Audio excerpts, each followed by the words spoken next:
Hello. So we're talking 262. You're going to see here at the end of this video,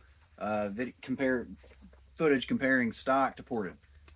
Before I get to that, let me just go ahead and say we picked up 23% over stock, and that's with an air filter, same bar and chain, same log, different days obviously, but 23%. I'm pretty happy with that for a good work saw, for a firewood saw. I don't think it's going to win any races, but it's not built to be a race saw, so I think that's a good number to be at. Um, there was a bit of a learning curve here, and so it was things that I should have known myself, that maybe I was just in a rush and excited to go put it to some wood and see the numbers, that I didn't take as much time as I should have to tune the high side more accurately. So I actually got out there first thing this evening, made a run with it. I mean, I did a little bit of quick tuning on it, but it was a nice, comfortable, conservative tune, still kind of rich. Um, and that was only half a second faster on average than the stock saw. Again, same chain, C83, hard maple, and I just wasn't happy with that. And hopefully you wouldn't be happy with that either. So what I wound up doing was went back out and I videotaped it, so we've got accurate times for the faster runs. Um, I played, I pushed the high side tuning a lot closer to lean.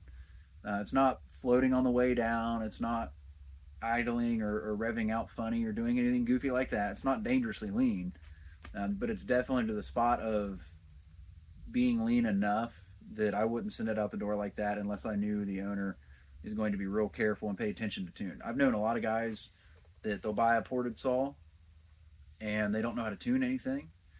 And as they run their saws, then they blow them up because they got too lean, because maybe they had it set up running, when it's real hot out, and then it got real cold, or vice versa. They tuned it to where it was right, had it tuned when it was cold out, then it gets to be 80 degrees warmer, humidity changes, all of a sudden it's lean.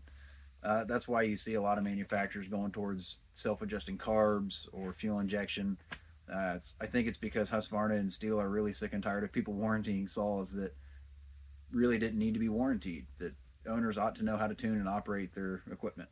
So the other thing I'll mention on that run, you'll see in the end of the video, I went ahead and took the air filter off for one cut. I adjusted the carb to fatten it up even more for that. And that was the fastest run at 5.25 seconds. So, ported to ported, tuning in an air filter gave 2.5 seconds of difference in time on these cuts. And these are only 5 to 7 second cuts. So it's not like we're saying, 2.5 seconds, that's a small amount. That's a huge amount. That's 20 to 30 odd percent. So I'll put up the individual times of each cut as it cycles through, as I always do. We gained 23%. I'm happy with it.